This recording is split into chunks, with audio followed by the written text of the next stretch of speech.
آپ دولت حاصل کرنا چاہتے ہیں یا بیماریوں سے نجات چاہتے ہیں یا تکلیفوں سے نکلنا چاہتے ہیں یا مصیبتوں سے چھٹکارا چاہتے ہیں، ہر طرح کی بیماری جو پرانی سی پرانی بیماری ہے اور آپ حکیموں کے پاس، ڈاکٹروں کے پاس، طبیبوں کے پاس جا جا کر تھک چکے ہیں تو وہ بیماری ختم نہیں ہو پا رہی، تو اس بیماری سے آپ نجات چاہتے ہیں تو یہ عمل کر لیں۔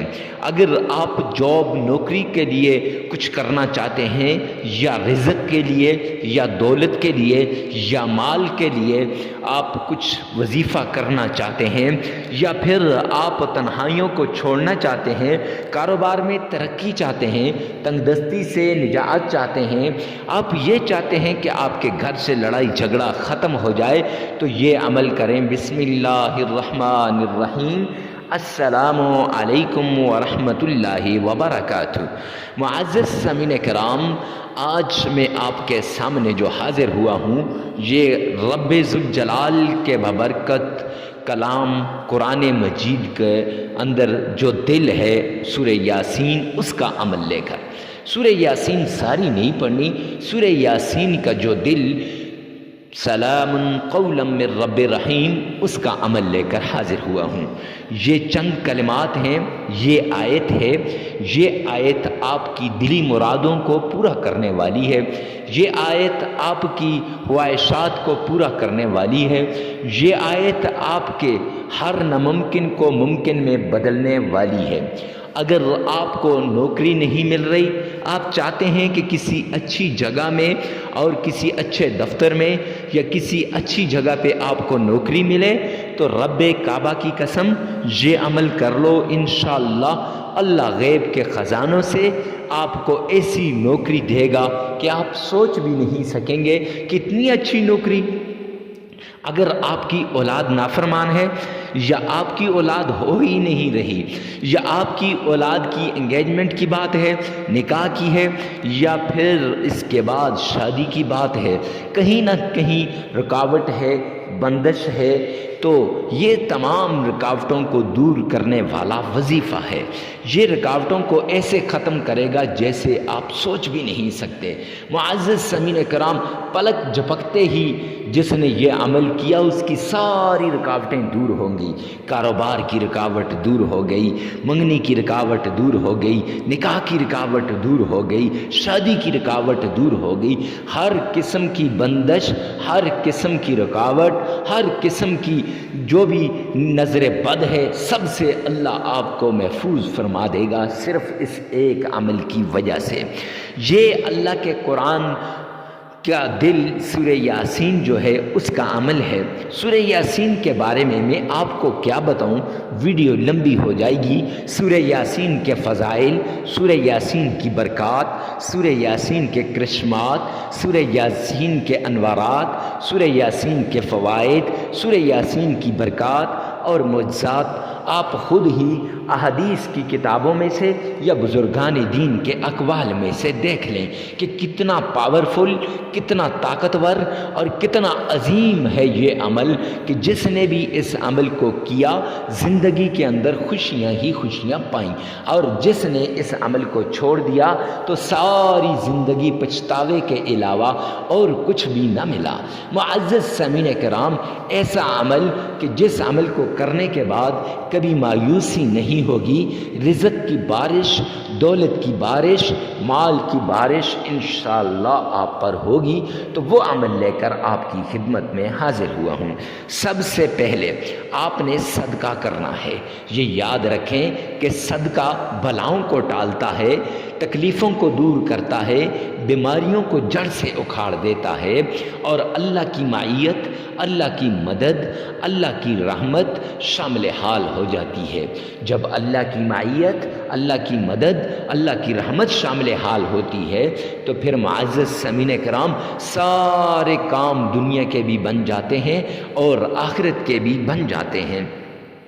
تو صدقہ کرنا ہے، کیسے کرنا ہے، کسے دینا ہے، کیوں کرنا ہے اور کتنا کرنا ہے۔ معزز سامعین کرام، کیسے کرنا ہے؟ دایاں ہاتھ دے تو بائیں کو نہ پتہ چلے کہ دائیں ہاتھ نے صدقے میں کیا دیا ہے، اللہ کے نام کا کیا دیا ہے۔ بایاں ہاتھ دے تو دائیں ہاتھ کو نہ پتہ چلے کہ بائیں ہاتھ نے صدقے میں کیا دیا ہے، دائیں ہاتھ کو نہ پتہ ہونا چاہیے، اور کتنا دینا چاہیے؟ حسب استطاعت، حسب توفیق، جتنی آپ کی جیب اجازت دیتی ہے اتنا آپ نے معزز سامعین کرام صدقہ کرنا ہے۔ اور کسے دینا ہے؟ ڈھونڈ ڈھونڈ کے غریب، فقیر، مسکین، محتاج کو ڈھونڈ کے آپ نے صدقہ دینا ہے۔ اگر آپ کو نہ ملے تو معزز سامعین کرام تلاش کرنا ہے، جیسے اپنے حالات کے لیے انسان مختلف وظائف تلاش کرتا ہے، مختلف ڈاکٹرز تلاش کرتا ہے بیماریوں کے لیے، اور بچوں کی پڑھائی کے لیے مختلف سکول تلاش کرتا ہے، ایسے تلاش کر کے آپ نے دینا ہے۔ اور معزز سامعین کرام، اب باری آتی ہے کہ کیوں دینا ہے؟ اللہ اور اللہ کے حبیب کا حکم ہے، اس لیے دینا ہے۔ قرآن میں آیا وَمِمَّا رَزَقْنَاهُمْ يُنْفِقُونَ، جو ہم نے رزق دیا ہے اس میں سے اللہ کے راستے میں خرچ کرو۔ جب خرچ کرتے ہیں تو مال بڑھتا ہے، رزق بڑھتا ہے، دولت آتی ہے ایسی جگہ سے جہاں سے وہم و گمان بھی نہیں ہوتا۔ پھر آپ نے 7 بار آمنہ کے لال عبداللہ کے در یتیم جناب محمد مصطفیٰ صلی اللہ علیہ وآلہ وسلم کی شان میں درود پاک پڑھنا ہے۔ معزز سامعین کرام، درود پاک آپ نے اس طریقے سے پڑھنا ہے، عقیدت کے ساتھ پڑھنا ہے۔ تو آئیے میرے ساتھ مل کے ایک مرتبہ درود پاک پڑھیے گا، وہ درود پاک جس میں آپ کا تلفظ صحیح ہو، جو آپ آرام کے ساتھ، آسانی کے ساتھ، سکون کے ساتھ پڑھ سکتے ہوں۔ تو میرے ساتھ مل کے ایک بار پڑھیے گا، اللہم صلی علی محمد وعلی آل محمد کما صلیت علی ابراہیم وعلی آل ابراہیم انک حمید مجید، اللہم بارک علی محمد وعلی آل محمد کما بارکت علی ابراہیم وعلى آل إبراهيم إنك حميد مجيد۔ معزز سامعین کرام، درود پاک 7 بار پڑھنے کے بعد آپ نے پھر 7 بار تعوذ پڑھنا ہے۔ اعوذ باللہ من الشیطان الرجیم، بسم اللہ الرحمن الرحیم۔ تعوذ اور تسمیہ آپ نے پڑھنا ہے 7 بار۔ اگر آپ کا تلفظ ٹھیک نہیں ہے تو 3 بار تعوذ، تسمیہ اور درود پاک 3 بار آپ نے اس ویڈیو میں سے سن لینا ہے، اور 4 بار آپ نے اپنی زبان سے ادا کر لینا ہے۔ معزز سامعین کرام، پھر اس کے بعد سلام قولا من رب الرحیم،